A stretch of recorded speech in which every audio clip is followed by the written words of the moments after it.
Chapter 1. The silver blade pressed against my throat as I knelt in the dirt, watching my sister take the place that should have been mine. You always were the expendable one, Lyra, Selena whispered, her emerald dress shimmering in the torchlight as she stepped onto the sacred platform. The dress I was supposed to wear, the position I was supposed to hold. My hands trembled against the rope binding my wrists behind the ancient oak tree. Around us, the Moonrise Pack had gathered in a perfect circle, their eyes reflecting the firelight like hungry wolves, which technically they were. But tonight felt different. Tonight felt like a hunt, and I was the prey. The ritual must be performed by the eldest daughter, Elder Thorn announced, his weathered voice carrying across the clearing, as tradition demands. I bit back a bitter laugh, eldest by 3 minutes. 3 minutes that had defined our entire lives, given Selena everything while leaving me with scraps.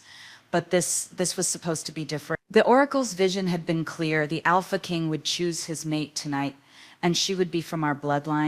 What the Oracle hadn't mentioned was that my own sister would drug my evening tea and tie me to a tree to steal my birthright.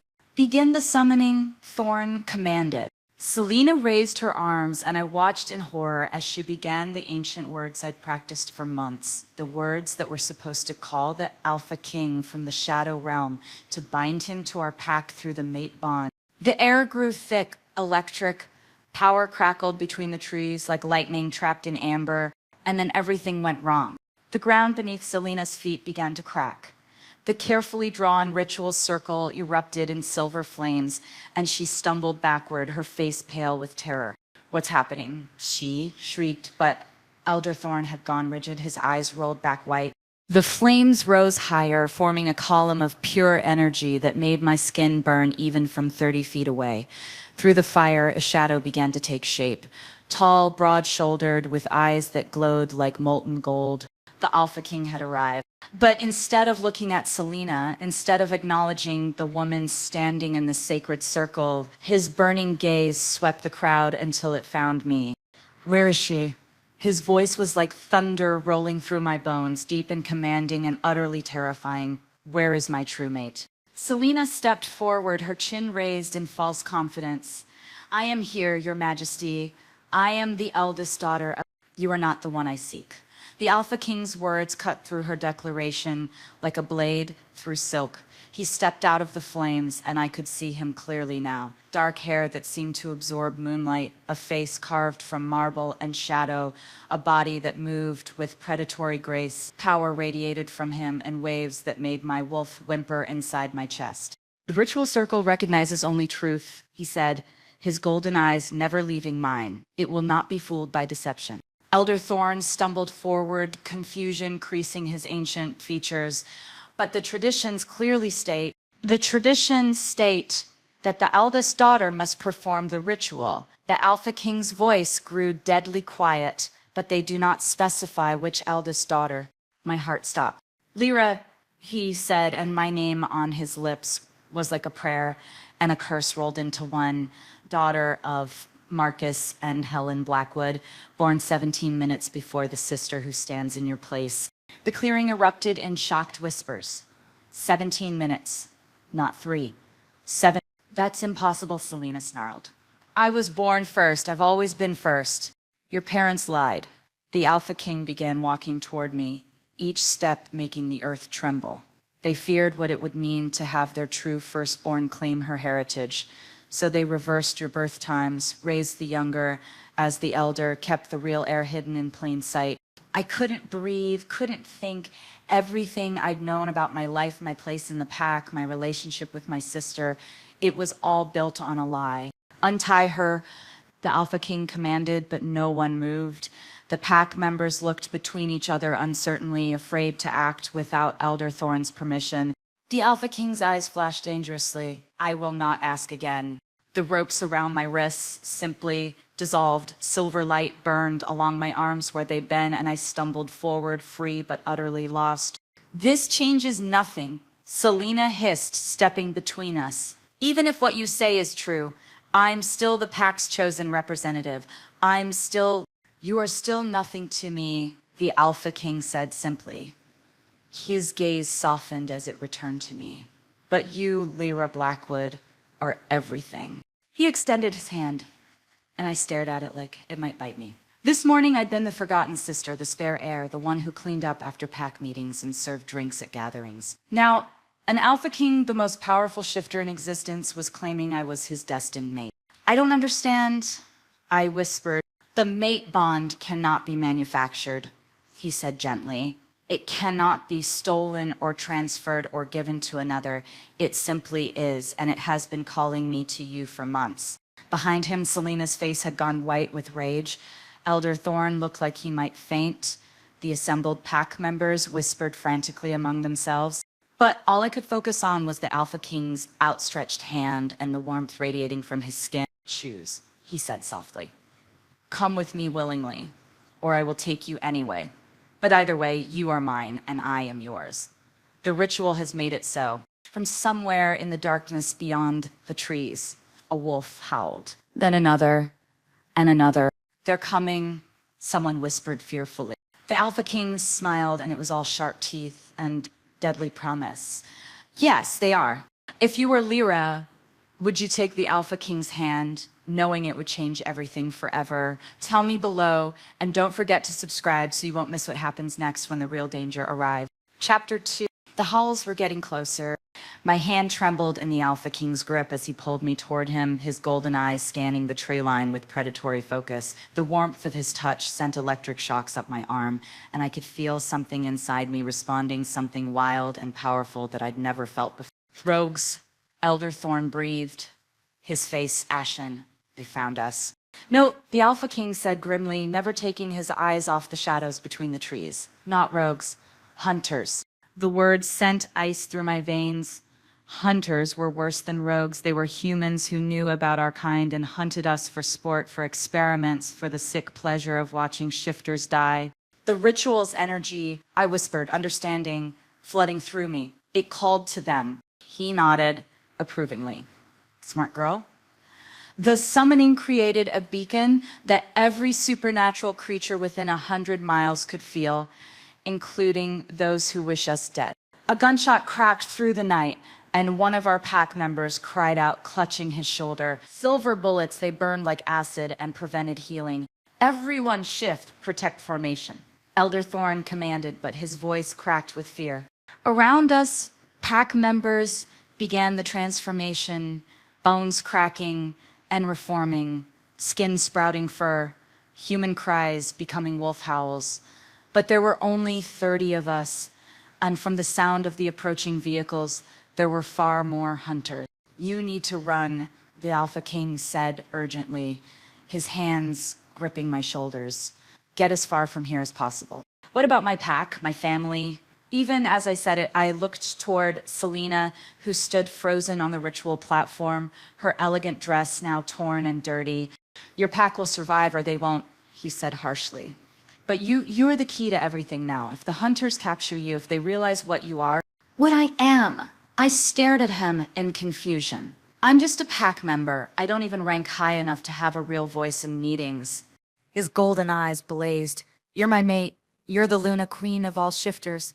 And after tonight's ritual, you're something more. His voice dropped to a whisper that only I could hear. The magic recognized you, Lyra. It changed you. Can't you feel it?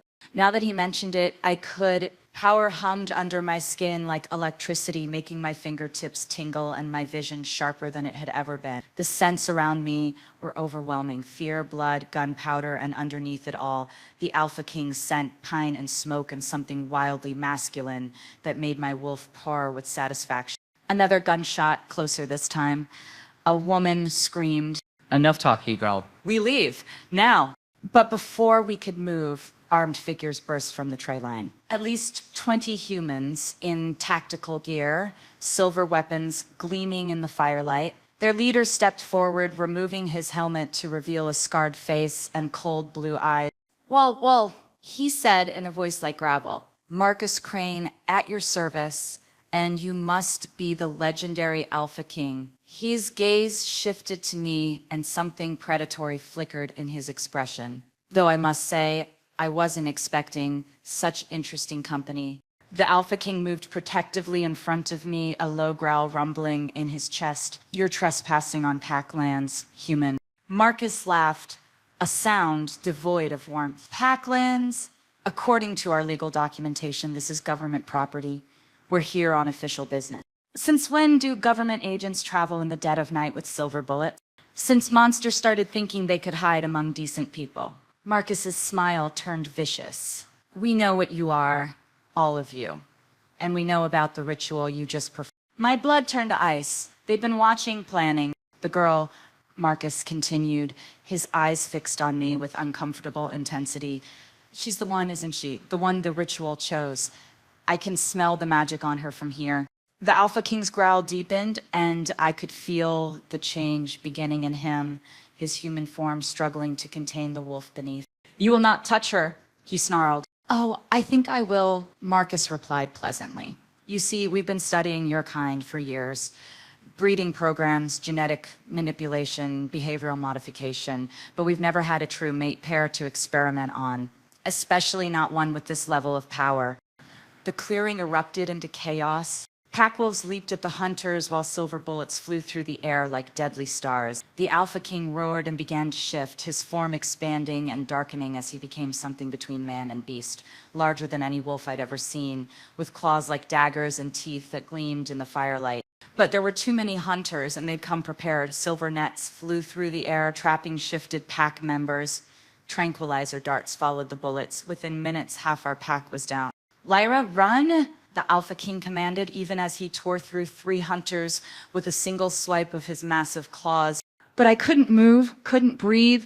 This was my pack. These were people I'd grown up with, people I'd served and cared for, people who were dying because of something I apparently was. Marcus appeared beside me so suddenly I didn't have time to react. His hand clamped over my mouth, and I felt the sharp prick of a needle in my neck. Don't worry, sweetheart, he whispered as darkness crept in around the edges of my vision. We'll take very good care of you and your mate. The last thing I saw before the tranquilizer pulled me under was the Alpha King's golden eyes, blazing with fury and desperation as silver nets brought him down. The last thing I heard was Selena's voice, high and panicked. Take me instead. I'm the real eldest daughter. I'm the one you want. But Marcus just laughed as he hoisted my unconscious body over his shoulder. No, little wolf, he said softly. She's exactly what we want. And then there was nothing but darkness. Chapter 3. I woke up in a cage, not metaphorically an actual steel cage with silver-lined bars that burned my skin when I accidentally brushed against them. The room around me was sterile white like a hospital, but the medical equipment looked wrong, too sharp, too cruel. She's awake, a clinical voice announced somewhere to my left.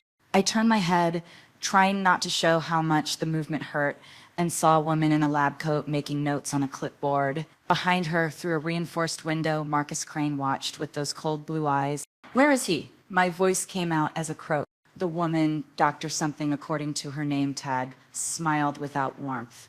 Your mate? Somewhere safe, for now. The bond between us was still there, I realized, faint but present, like a golden thread connecting my heart to his. He was alive, hurt but alive. What do you want from us? Direct. I like that. Marcus entered the room, his boots clicking on the polished floor. We want to understand the mate bond, how it works, how to break it, how to transfer it. Transfer it? Horror crept up my spine. Imagine the applications. He continued conversationally. Soldiers bonded to their commanding officers, ensuring absolute loyalty. Civilians bonded to the state, eliminating rebellion. A perfect society built on unbreakable connections. You're insane. I'm practical. His smile was all teeth, no warmth, but we'll start simple. Pain tolerance tests, separation anxiety studies. How far apart can mates be before the bond starts causing physical distress? As if on cue, a sharp pain lanced through my chest. Somewhere in this facility, the Alpha King was hurting. Let me see him, I demanded, gripping the cage bars despite the burn. Please. Marcus tilted his head, studying me like a bug under a microscope. Interesting. The bond compels you to beg, even knowing I'm your captain. The pain in my chest intensified, and I doubled over, gasping. Whatever they were doing to him was getting worse. Stop it, I whispered. Stop hurting him.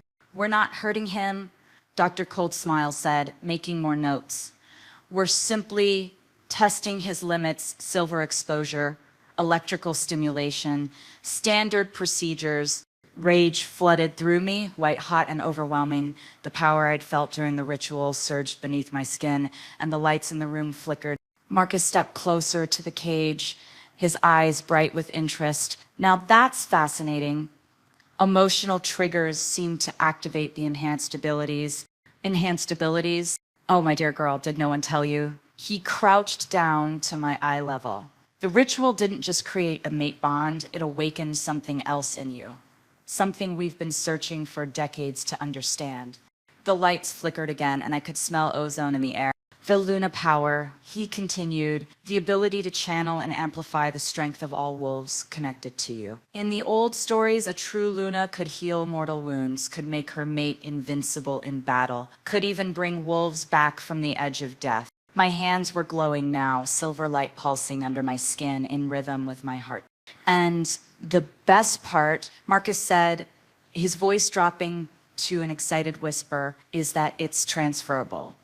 With the right procedures, the right encouragement, we can move that power from you to someone more suitable, someone loyal to our cause.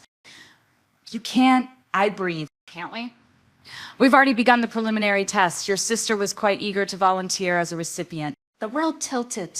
Selena? She's been very cooperative. Told us everything about your pack's weaknesses, your defenses, even helped us track down the other packs in the region. His smile turned cruel. Family loyalty is such a fragile thing, isn't it? The silver light under my skin flared brighter, and the metal bars of my cage began to heat up. Careful now, Dr. Cold Smile warned.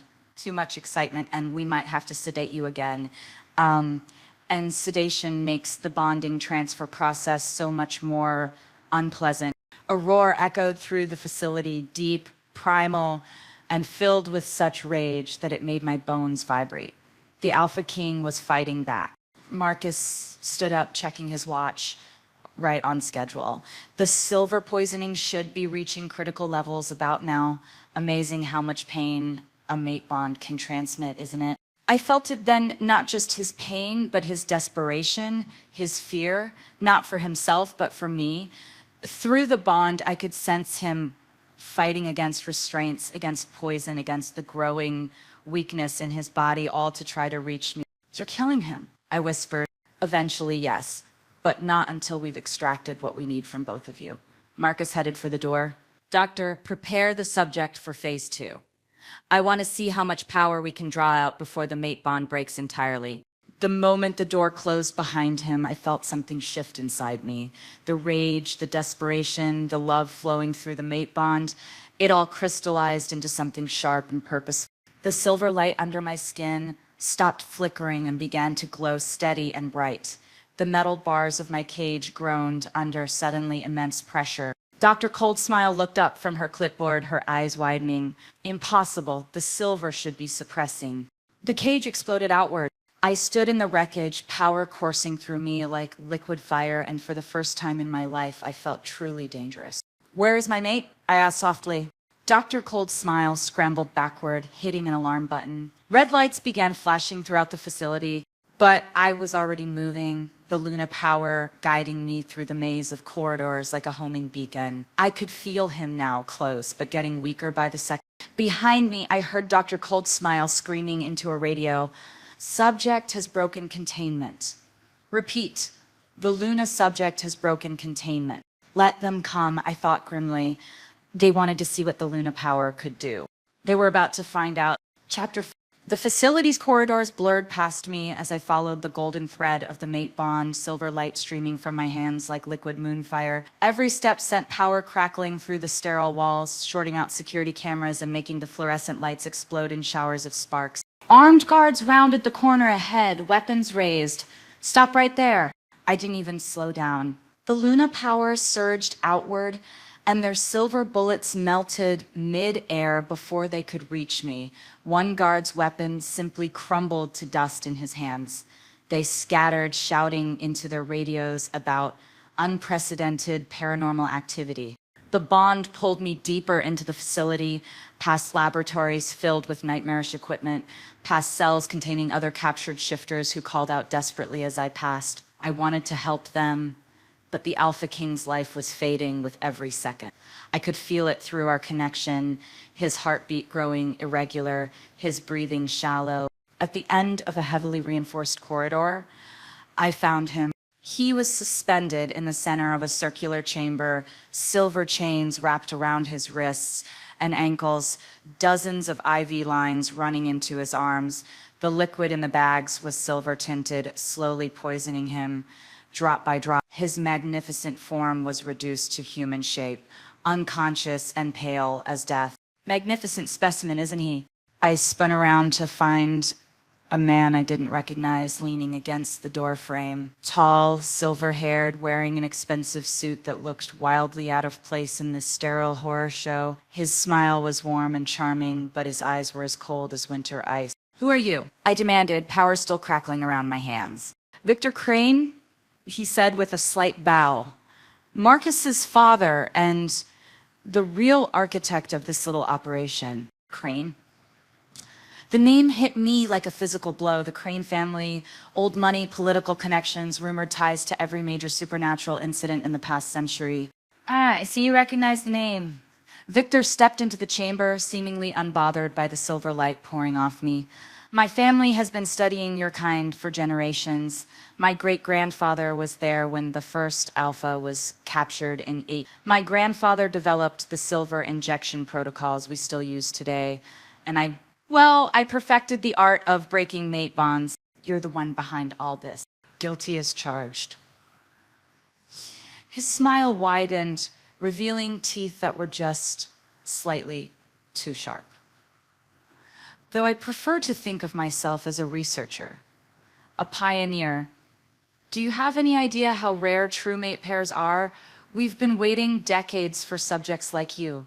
I took a step toward the Alpha King, and Victor tesked softly. "I wouldn't if I were you. One wrong move and I fled his system with enough liquid silver to kill him instantly." He held up a small remote control. The beauty of modern technology, I don't even have to be in the same room to commit murder. "What do you want?" "What I've always wanted to understand, the source of supernatural power so I can control it. Your kind has abilities that could revolutionize human civilization. Strength, speed, healing, telepathic connections." His eyes glittered with avarice. "All we need is to find a way to transfer those gifts to more deserving recipients, like yourself. Like those with the vision to use them properly." He began circling the chamber, keeping just out of reach. "Imagine a world where death from injury is impossible, where human soldiers have the strength of 10 men, where loyalty can be chemically guaranteed through artificial mate bonds." The Alpha King stirred, his eyelids fluttering. Through our connection, I felt him fighting his way back to consciousness. "Ah, perfect timing," Victor said pleasantly. "I do so hate monologuing to an unconscious audience." Golden eyes opened, immediately finding mine across the chamber. The relief and love that flooded through the bond nearly brought me to my knees. "Lyra," he whispered, his voice hoarse from the silver poisoning. "You shouldn't have come." "Like I had a choice," I said, trying to keep my voice steady. "The bond wouldn't let me leave you." Victor clapped slowly, touching, truly. But this gives me the perfect opportunity to demonstrate our latest breakthrough." He pulled out a tablet, swiping through what looked like medical charts. "We've discovered that the mate bond can be artificially strengthened through shared trauma. The more pain you experience together, the deeper the connection becomes." "You're sick." "I'm thorough." His fingers moved over the tablet's surface. "Let's start with something simple." Electricity suddenly coursed through the Alpha King's chains. He arched against the restraints, a roar of pain tearing from his throat. The agony hit me through the bond like a physical blow, driving me to my knees. "Fascinating," Victor murmured, watching us both. "The power transfer is immediate. His pain becomes yours, but watch." He adjusted something on the tablet, and the Alpha King's muscles began to glow with silver light, my light. "Your Luna energy is flowing into him, trying to heal the damage, but the silver in his system won't let it work properly, so you're just burning through your own life force." He was right. I could feel my energy draining away, flowing uselessly into the Alpha King's poisoned system. "Stop," I gasped. "You'll kill us both." "Eventually, yes. But not before we collect enough data to replicate the process. Victor's smile turned predatory. Your sister has been particularly helpful in understanding your family's unique genetic markers. Did you know your bloodline carries dormant Luna traits going back 12 generations? We're going to be able to create an entire army of artificial Lunas. Through the bond, I felt the Alpha King's rage spike. His eyes blazed gold. And despite the silver poisoning, despite the chains, despite everything they'd done to power began to build in his chest. Release her, he snarled, his voice deepening as his wolf fought to surface. Face me like a man instead of hiding behind your toys and your torture. Victor laughed. Oh, I don't think so. You see, we've learned that alphas in protective mode produce the most interesting neurochemical responses. The more desperate you become to save your mate, the more raw power you generate. He pressed something else on the tablet and new restraints emerged from the walls, heading straight for me. But I'd had enough of being a victim. The Luna power exploded outward from my core, not in random bursts this time, but focused and controlled. The restraints melted before they could touch me. The silver chains holding the Alpha King began to smoke and crack. Impossible, Victor breathed, stepping backward. The suppression field should. Your suppression field was designed for normal wolves, I said, advancing on him as power built around me like a storm. But I'm not normal, am I? I'm something you've never seen before. The Alpha King's chains shattered and he dropped to the floor, silver burns covering his body, but his eyes blazing with renewed strength. The connection between us flared, and suddenly I wasn't just channeling my own power, I was channeling his, and through him every wolf in our bloodline going back generations. Victor's confident mask finally slipped, revealing the fear underneath. Guards!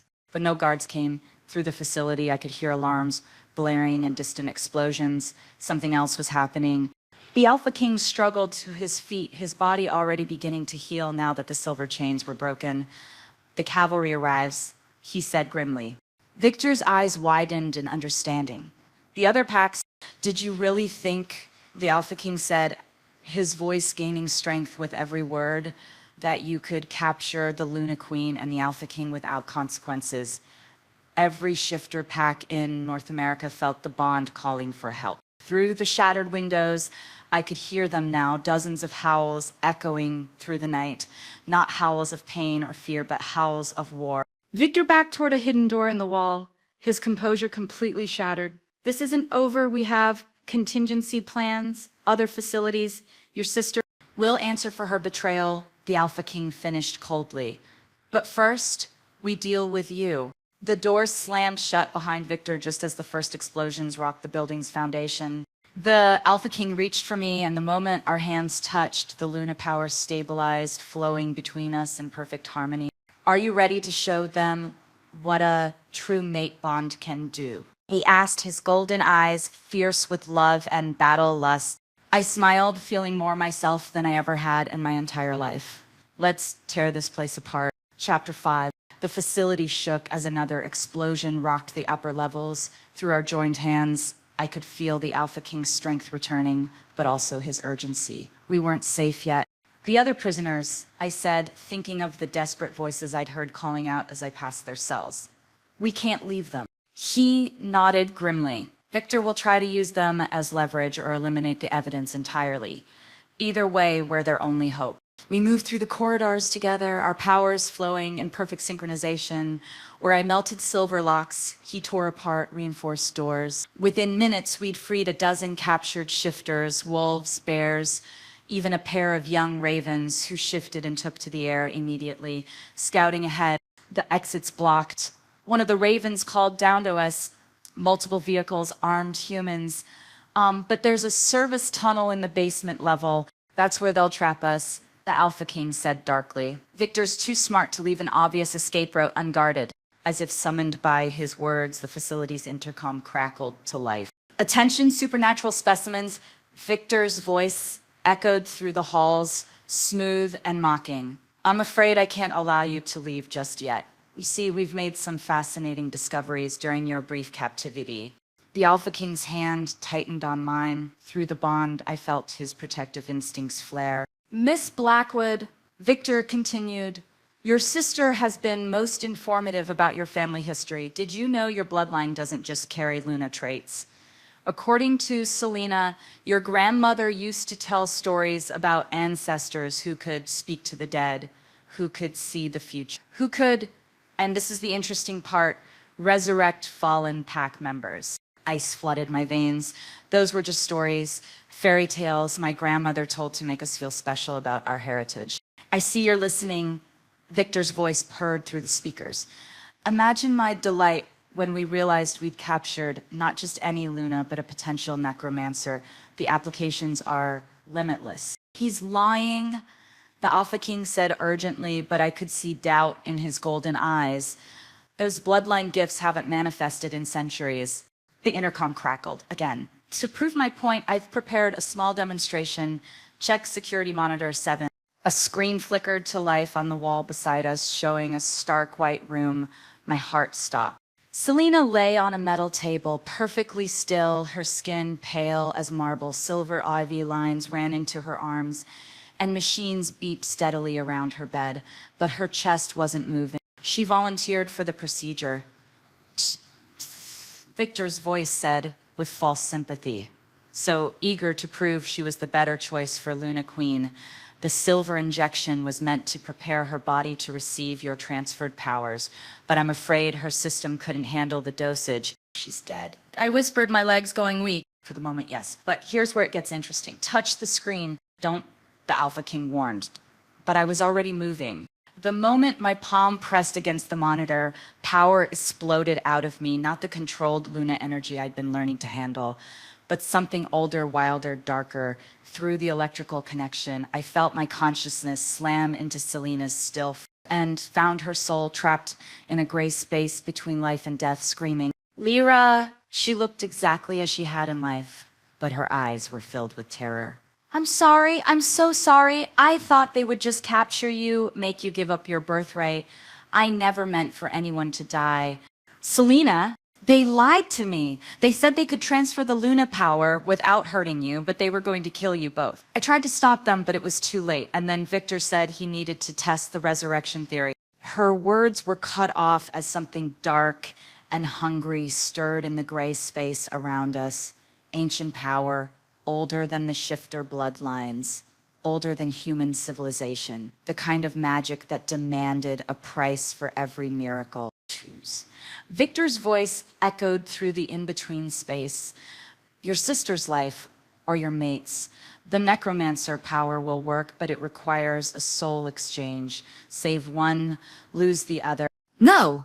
I screamed, but the dark power was already wrapping around me like chains, showing me the truth.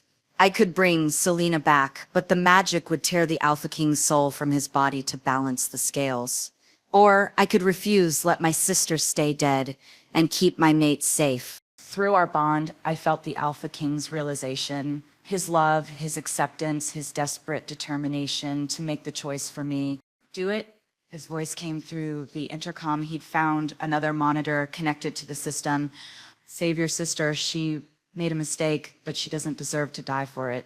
I won't sacrifice you, and I won't let you live with her death on your conscience. His golden eyes blazed with fierce love through the screen. This is what mates do, Lyra. We protect each other even from ourselves. The dark power pulsed, eager for blood, for souls, for the ancient exchange it had been created to facilitate. But then something else stirred inside me. Not the necromancer gift, not the Luna power, but something simpler and infinitely stronger. Love.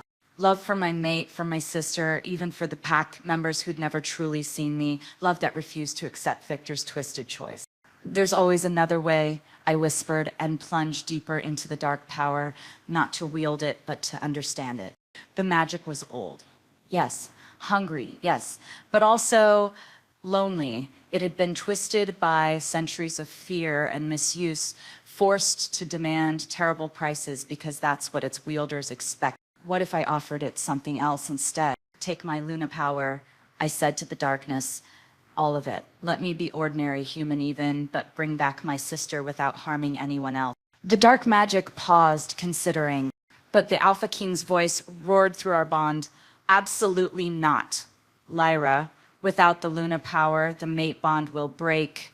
You'll lose everything that makes you who you are.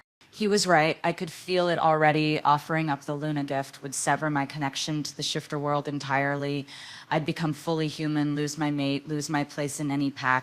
But Selena would live and no one would have to die. I choose. Wait. Another voice cut through the gray space, soft and ancient. My grandmother's spirit stepped out of the darkness, looking exactly as she had in life, but glowing with silver light. Lyra, child, you don't understand what you truly are. Did you see that twist coming? Who do you trust now, the grandmother's spirit offering new hope or the Alpha King urging sacrifice? Share your thought in the comments below. Chapter 6. My grandmother's spirit glowed brighter in the gray space between life and death, her familiar weathered hands reaching out to cup my face with impossible warmth. Grandmother? I breathed, hardly daring to believe it. The necromancer gift isn't about exchanging souls, child. She said gently, that's what they want you to believe. What Victor Crane needs you to believe to maintain control. Around us, the dark power writhed impatiently, hungry for the choice it had been promised. The true gift, my grandmother continued, is about calling souls home, all of them, without sacrifice, without payment, without the cruel exchanges that lesser magic demands. Through the monitor connection, I could hear Victor's voice growing sharp with frustration. Impossible. The ancient texts are clear. The ancient texts were written by men who feared women's power. My grandmother said, her voice carrying beyond the gray space to echo through the facility speakers. They rewrote our history and made us believe we needed to trade life for life because they couldn't comprehend magic born from love rather than conquest. The Alpha King's presence pressed against our bond, his confusion and desperate hope flowing through the connection. Lyra, whatever you're planning, trust me, I whispered back, then turned to my grandmother. Show me. She smiled, and suddenly the gray space exploded with silver light. I could see everything, not just Selena's soul trapped in the between place, but dozens of other spirit shifters who had died in this facility, humans Victor had experimented on, even some of his own researchers who had grown too squeamish and been eliminated. All of them waiting, all of them ready to return to life if someone just had the courage to call them home properly. The Luna power isn't separate from the necromancer gift. My grandmother explained as understanding flooded through me. They're the same ability viewed from different angles. Luna magic is about connections to your mate, to your pack, your bloodline. Necromancer magic is simply extending those connections across the veil of death. I felt it then, the truth of what she was saying. The power flowing through me wasn't two separate gifts fighting for dominance. It was one gift, whole and perfect and completely mine. But the facility, I said urgently, Victor's people, the other packs fighting outside, will have to wait, she said firmly. First, we fix what's been broken here. I reached out through the connection, not just to Selena, but to all the trapped souls, and spoke the words that came from somewhere deeper than memory. Come home. The gray space shattered like glass. I was back in my own body, still touching the monitor, but the Alpha King was beside me, his hand on my shoulder, channeling his strength into mine. Through the screens around us, we watched Selena's chest suddenly rise and fall. Her eyes fluttered open, confused but alive. But she wasn't the only one. Throughout the facility, other monitors flickered to life, showing empty cells suddenly occupied by very much alive and very angry supernatural beings. Victor's voice over the intercom had lost all its smooth confidence. Impossible. They were dead, confirmed dead. Death? I said, my voice carrying through the speakers with new authority, is not as permanent as you think. And you, Victor Crane, have made a lot of enemies. The facility shook as something massive hit the building from outside. Through the windows, I could see the other packs had arrived in force. Dozens of wolves, bears, even a few great cats, all surrounding the complex. But now they weren't alone. The resurrected supernatural beings were fighting their way through the corridors, freeing more prisoners, turning Victor's own facility against him. We need to get out of here, the Alpha King said urgently, before Victor triggers whatever failsafe he's got planned. As if he'd heard, Victor's voice crackled through the speakers one more time. If I can't have you, no one can. Initiating facility sterilization protocol. Red lights began flashing, and a computerized voice announced, chemical payload deployment in T-minus 2 minutes. All personnel evacuate immediately. Chemical payload. I looked at the Alpha King in horror. Silver gas, he said grimly, dispersed through the air system. It'll kill every supernatural being in the building and make the entire area toxic to our kind for decades. We ran. The corridors were chaos, researchers fleeing, supernatural beings fighting their way toward exits, the building itself groaning under the assault from the packs outside. The Alpha King kicked down doors, clearing paths while I used the Luna power to shield the weaker prisoners from silver bullets. Lyra! Selena appeared at the end of a corridor, supported by two other escaped shifters. She looked terrible, pale, shaking, but alive. Sister, I breathed and despite everything, pulled her into a fierce hug. I'm sorry. She sobbed against my shoulder. I'm so sorry. I thought I deserved to be chosen, but I was wrong, and people died because of me. Chemical payload deployment in T-minus 90 seconds. We'll deal with this later, I said firmly, taking her hand. Right now we survive. The service tunnel the Ravens had spotted earlier was packed with fleeing prisoners, but the Alpha King shouldered through, creating space for our group. Behind us, I could hear Victor's voice over a portable radio, coordinating with his remaining forces. Seal the tunnel once the gas deploys. I don't care how many of our own people are still inside. He's going to trap everyone, I realized with growing horror. The Alpha King nodded grimly, including his own researchers. Victor's moved past scientific curiosity into pure hatred. We reached the tunnel just as the computerized voice announced T-minus 30 seconds. But the tunnel entrance was blocked, not by debris or collapsed stone, but by Marcus Crane and a squad of armed guards, all wearing gas masks. End of the line, monsters, Marcus said, his voice muffled but unmistakably pleased. Father's orders, no survivors. The Alpha King stepped protectively in front of our group, power building around him despite his injuries. But there were too many guards, too many weapons, and nowhere to run in the narrow tunnel. T-minus 15 seconds. That's when I felt it, not just my own power, not just the Alpha King's, but the combined strength of every supernatural being I'd resurrected, every pack member fighting outside, every shifter who had ever lived in our bloodline. The Luna connection wasn't just about mating or leading a single pack. It was about being the heart of our entire species, the thread that connected all of us across space and time and even death itself. I told the Alpha King softly, Lyra, trust me. I stepped forward facing Marcus and his weapons with nothing but my bare hands and the absolute certainty that I was exactly where I belonged. T-minus 5 seconds. You want to see what a real Luna can do? I asked Marcus, power building around me like a silver star. Let me show you. The gas began to hiss from the vents above us, but it never reached the tunnel. Because I caught it, wrapped it in Luna light, and sent it back where it came from. Chapter 7.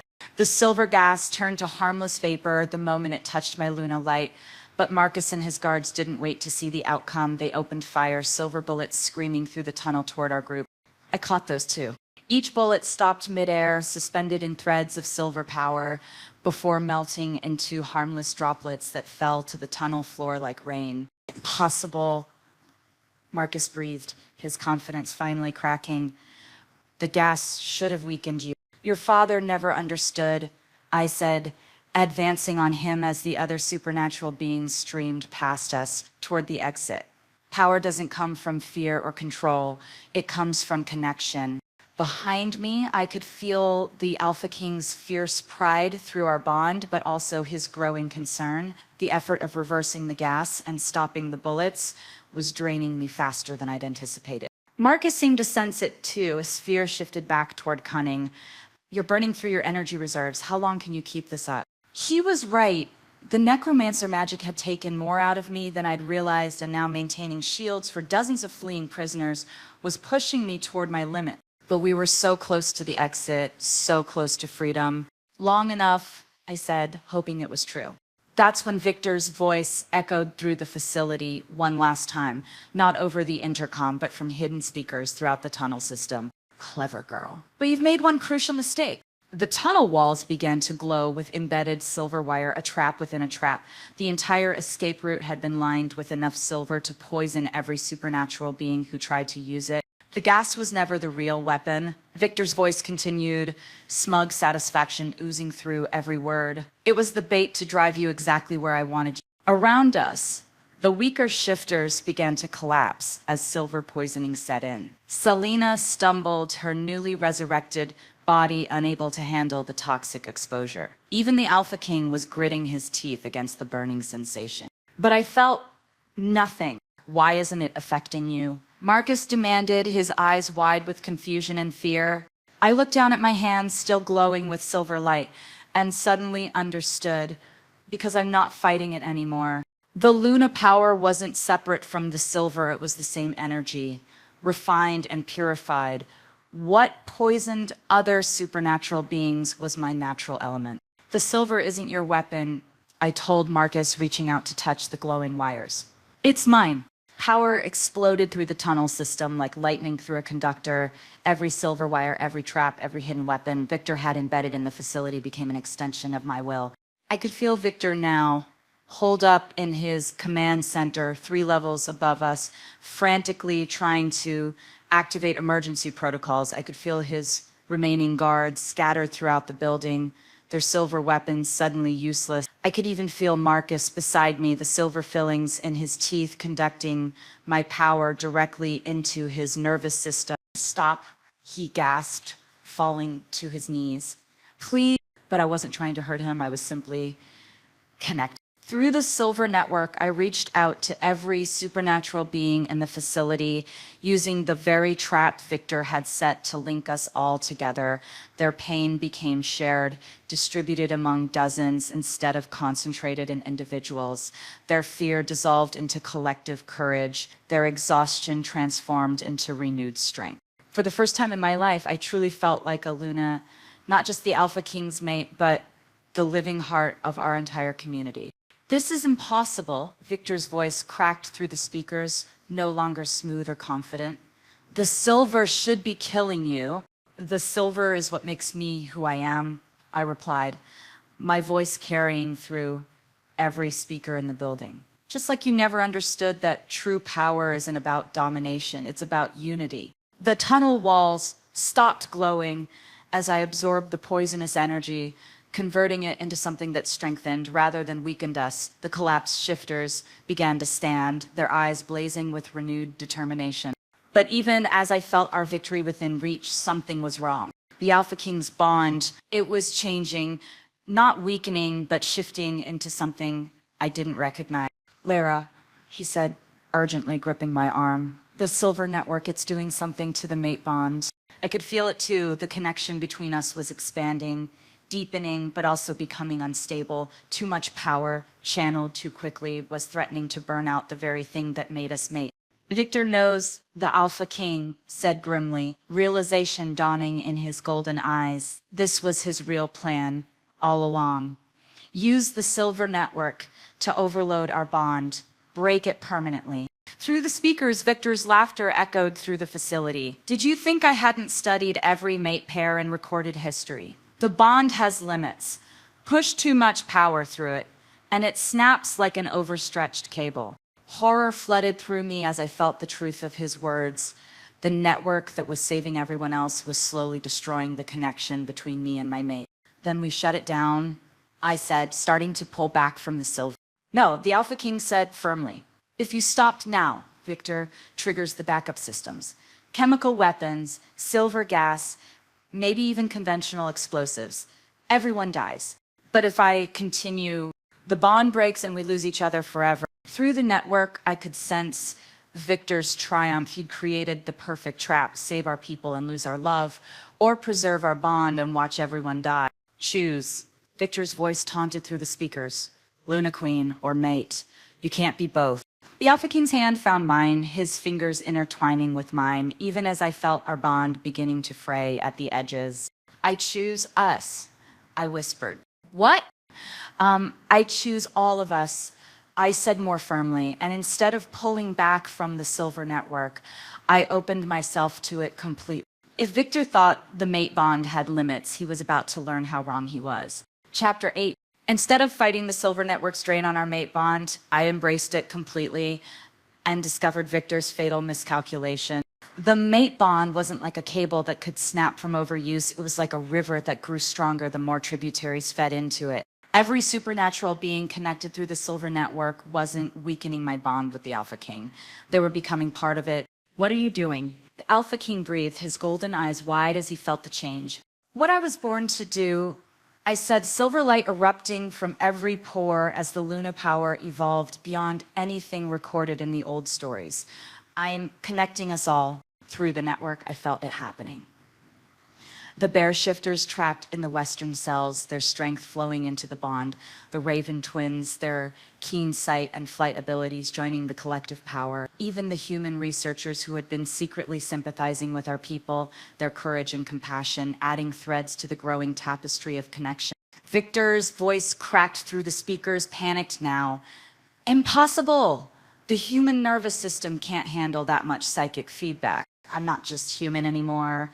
I said my consciousness expanding through the Silver Network until I could see the entire facility laid out like a map in my mind. I'm not just Shifter either, I'm something new. In his command center, Victor was frantically typing commands, trying to sever the network connections, but the Silver wasn't responding to his controls anymore, it was responding to mine. Marcus, Victor's voice barked through a radio, detonate the charges, bring the whole building down. Through the network, I felt Marcus's horror as he looked at the detonator in his hands. Father, there are still our people inside. Do it! But Marcus's hesitation gave me the opening I needed. Through the silver fillings in his teeth, I reached into his mind, not to control, but to show him the truth. Every experiment, every torture session, every innocent life his father had destroyed in pursuit of power. The detonator fell from Marcus's nerveless fingers as he staggered backward, retching. I can't, he whispered. God, what have we done? Victor's scream of rage echoed through the facility as his son's defection sealed his fate. But he had one last card to fine. His voice hissed through the speakers. If I can't have your power, I'll make sure no one can. Through the network, I felt him inject himself with something, a concentrated silver solution that should have killed any supernatural being instantly. But Victor Crane wasn't entirely human anymore. Years of experimenting on our kind had changed him, given him abilities he'd stolen from our blood and pain. The silver didn't kill him, it transformed him.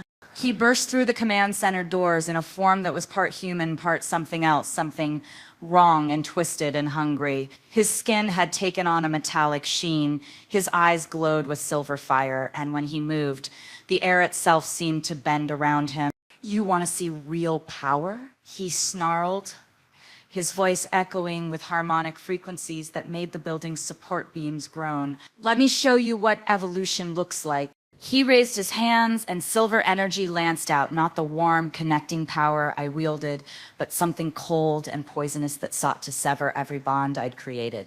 The network screamed as his anti-magic tore through the connections, and I felt dozens of supernatural beings cry out in pain as their links to the collective were severed. Stop, I commanded, but Victor just laughed. I am become death, destroyer of bonds, he quoted mockingly. Your little network made you powerful, but it also gave me a direct line to every mind you're connected to. Watch them fall. One by one, the lights of consciousness began going dark in the network, not dead, but cut off, isolated, left alone with their pain and fear. The Alpha King gripped my hand tighter as I felt our own bond begin to fray under Victor's assault. Lyra, he said urgently, if the network falls, it won't. I said with more confidence than I felt. But Victor was right about one thing. The network did give him access to attack every connected mind. What he hadn't considered was that it gave me access to something else entirely. Every supernatural being who had ever died in his facility, every spirit my grandmother had taught me to speak with, every ancestor whose power flowed through shifter bloodlines going back to the beginning of our kind. You think death is the end of connection? I asked Victor, my voice carrying the weight of generations. You really don't understand what you're dealing with. I reached beyond the living network into the realm my grandmother had shown me, calling not just to the recently dead, but to the ancient ones, the first shifters, the original Lunas, the Alpha Kings who had ruled when the world was young and magic flowed freely through the earth. They answered. Silver light erupted from every surface in the facility as the spirits of our ancestors joined the battle. Victor's stolen power, formidable as it was, couldn't stand against thousands of years of accumulated wisdom and strength. No! He screamed as his anti-magic began to fail. I am the future. I am evolution. You are nothing, said a voice that was mine but also belonged to every Luna who had ever lived. You are a parasite who mistook theft for strength. The combined power of living and dead supernatural beings flowed through me into the Alpha King and out through every connection in the network. Victor's metallic form began to crack like an eggshell as true silver light, not his corrupted version, surrounded him. This ends now, the Alpha King said, his voice harmonizing with mine as our bond stabilized and strengthened beyond anything it had been before. Together, we reached out through the network and did what Victor had never believed possible. We healed every connection he'd severed, restored every bond he'd broken, and turned his own stolen power against him. Victor Crane crumbled to dust, and his twisted version of evolution died with him. But the network we'd built, the connections between every supernatural being in the facility and beyond, those remained stronger than ever. In the sudden silence that followed, I felt something new stirring within me. Not just Luna power, not just the necromancer gift, but the first flutter of a different kind of life entirely. The Alpha King's eyes widened as he felt it through our bond. Is that he breathed? I placed my hand over my still, flat stomach and smiled through exhausted tears. The next generation, I confirmed. Our child. The first of a new kind of shifter, born from the union of all our gifts. Around us, the facility had gone quiet except for the sounds of survivors helping each other toward the exits. The war was over. But our real story was just beginning. Chapter 9. 3 months later, I stood on the balcony of the Alpha King stronghold, watching the sunrise paint the mountains in shades of gold and amber. My hand rested on the gentle curve of my belly, where our child grew stronger each day, already displaying gifts that made the pack elders whisper about prophecies and new ages. Regrets? The Alpha King asked, wrapping his arms around me from behind, his warmth chasing away the morning chill. I leaned back against his chest, feeling the steady rhythm of his heartbeat through our bond. About which part? Destroying a centuries-old conspiracy, saving dozens of supernatural lives, or accidentally becoming the most powerful Luna in recorded history. His laugh rumbled through his chest. About giving up your quiet life as the forgotten sister. I considered that seriously. The past 3 months had been anything but quiet. Delegations from packs across North America seeking alliance, government officials wanting to negotiate treaties now that supernatural beings were impossible to hide, reporters camping outside our territory, desperate for interviews with the Luna Queen, who had single-handedly ended the Crane family's reign of terror. No regrets, I said finally, though I do miss being able to go grocery shopping without a security detail. He pressed a kiss to the top of my head. Small price for saving our entire species. Through the network that still connected us to supernatural beings across the continent, I felt a familiar presence approaching. Selena climbed the stairs to the balcony, moving carefully but with determined purpose. The resurrection had left her weakened, but her spirit burned brighter than it ever had before. The council meeting starts in an hour, she said, settling into one of the chairs we'd placed there for her daily visits. Are you sure you want me there? Some of the other packs still don't trust me. I turned to face my sister, taking in the changes the past months had wrought. The arrogance and jealousy that had defined her for so long had been burned away by death and rebirth, leaving behind someone I was finally learning to know as family. You made mistakes, I said gently. We all did. But you're helping rebuild what you helped destroy. That matters more than past grievances. The Alpha King nodded his agreement. The rehabilitation programs for captured researchers, the therapy sessions for traumatized shifters, the legal framework for supernatural rights, none of that would exist without your inside knowledge of the Crane operation. Selena's eyes filled with tears as they did whenever we acknowledged her contributions. I just wish I could undo The past is what made us who we are, I interrupted, moving to sit beside her. All of it, even the painful parts, maybe especially those. Through the bond network, I've felt another approach, this one less welcome but necessary. Marcus Crane walked up the mountain path alone, as he had every week since his father's death, carrying files and information about remaining Crane facilities around the world. Still think we should trust him? The Alpha King asked, though his tone was more curious than concerned. I think he's a man trying to atone for his family's sins, I replied, and we need what he knows. Marcus had aged years in the past months, his hair gone completely gray, his face lined with the weight of guilt and revelation, but his commitment to dismantling his father's legacy had never wavered. Luna Queen, he said formally as he reached the balcony, though I'd asked him dozens of times to simply use my name. I have updates on the European facilities. I accepted his report, feeling through our minor connection, not true bonding, but enough contact to sense his intentions, that he was still genuine in his desire to help. The network had given me the ability to sense deception, one of its many unexpected gifts. 3 more facilities shut down. I noted, scanning his report, that leaves only 2 known locations. And an unknown number of hidden ones. Marcus added grimly, my father was nothing if not thorough in his paranoia. We'll find them all, the Alpha King said, with quiet certainty. Eventually, as Marcus left to brief the security team, I felt another stirring through the network, not danger this time, but joy. Somewhere in the Missouri mountains, a young shifter had just experienced his first transformation, guided by pack members who no longer had to hide their nature. In Oregon, a mixed pack of wolves and bears was establishing the first integrated supernatural community. In Florida, a Luna in training was learning to use her gifts not for dominance but for healing. The world was changing and we were at the center of it. Do you ever wonder what our child will think of all this? I asked the Alpha King, watching a pair of ravens dance through the morning sky. Growing up in a world where supernatural beings don't have to hide, I think he said carefully, our child will take it for granted, which is exactly as it should be. Through our bond, I felt his deeper concern not about the world we were building, but about the power our child would inherit. The network had shown us glimpses of what was coming, a generation of supernatural beings born with abilities that dwarfed their parents, children who could shift between multiple forms, Lunas who could heal mortal wounds with a touch, alphas whose authority extended across species lines. They'll be stronger than us, I said, acknowledging his unspoken worry. But they'll also be better than us. They'll grow up in a world where connection matters more than conquest. And if they don't, I smiled, placing my hand over his where it rested on my belly.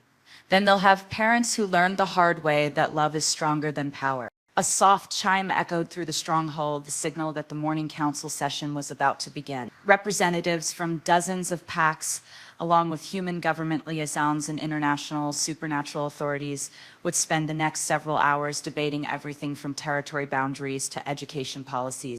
Ready to change the world some more? The Alpha King asked, offering me his arm. With you? I looked into his golden eyes, feeling the absolute certainty of our bond, the warm presence of our growing child, and the vast network of connections that linked us to supernatural beings across the globe, always.